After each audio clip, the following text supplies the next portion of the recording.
Bike check. C'est le Guerrilla Gravity Trail Pistol. C'est un vélo qui est commercialisé comme étant un vélo de trail, un trail bike. Dans le fond, c'est un 29 pouces.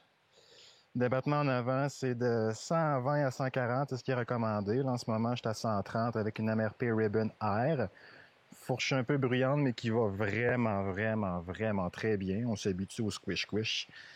120 mm à l'arrière. En ce moment, j'étais avec un RockShox Deluxe, si je me souviens bien. Ouais, c'est ça. Bon, ça je disais, roue de 29 pouces, dérailleur, des ORXT, tout ce qu'il y a de plus classique, une cassette E13 avec un range assez gros. Là. Je pense que la grosse gear, c'est 46 dents, puis la petite, c'est 9. Donc, on a un petit peu plus de torque que sur une Shimano conventionnelle. En avant, si je me souviens bien, mon pédalier, c'est un XR de Raceface avec une 32 dents. Il me semble que c'est 32, c'est ça. Avec un petit chain guide MRP juste au cas. Pédale, je sais pas si vous avez déjà vu ça, là. C'est des Pedaling Innovation. C'est un bonhomme du Colorado, là, James, je me souviens plus son nom, là, mais lui, sa théorie, c'est que les flat pedals, c'est super pratique, surtout quand elles sont très longues. Puis je dois dire que c'est vrai que sur des longues rides, je vois une différence.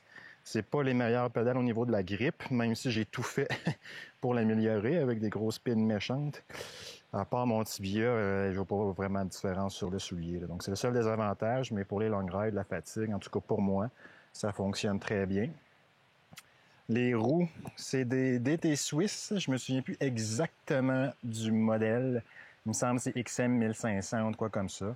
Je connais la largeur. En tout cas, c'est 30 mm, donc ça fait bien sur des pneus larges.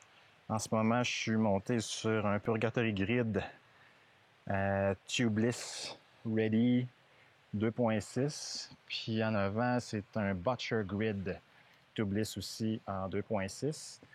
Pas trop impressionné par le Purgatory, mais le Butcher, vraiment, là, j'adore ce pneu. Je suis vraiment impressionné. Tonne de confiance, ça freine bien, ça l'accélère bien, ça se nettoie bien. Très bon pneu. Côté dropper, c'est un RockShox Revive. Pas un RockShox, excusez, mon Dieu, faudrait pas qu'ils m'entendent. Bike Yoke Revive.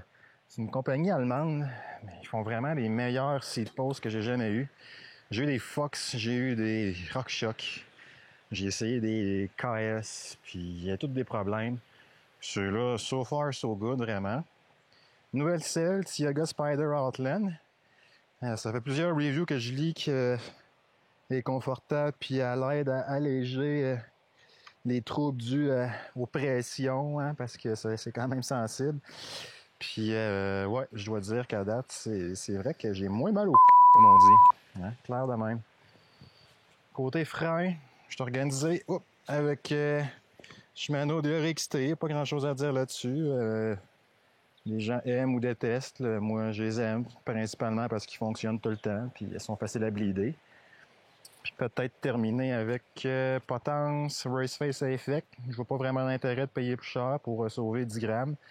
Puis côté volant, c'est un Raceface Nexair aussi. Carbone. Pas vraiment fan du carbone, mais c'est juste que ça venait avec le vélo. Donc, on le prend. Voilà. Trail Pistol Medium Raw Aluminum. Ça ressemble à ça. Qu'est-ce que je peux vous dire d'autre? Je fais 5 et 10, 178 cm environ. Hein? Je suis un médium. Normalement, je roule large, mais ils sont tellement longs que médium, ça va très bien. En fait, j'ai jamais été aussi bien sur un médium, ça c'est clair. Puis voilà, si vous voulez faire l'essai, laissez-moi un message sur Facebook, sur YouTube, whatever. Puis si vous aimez ce que je fais, n'oubliez pas de vous abonner à la chaîne.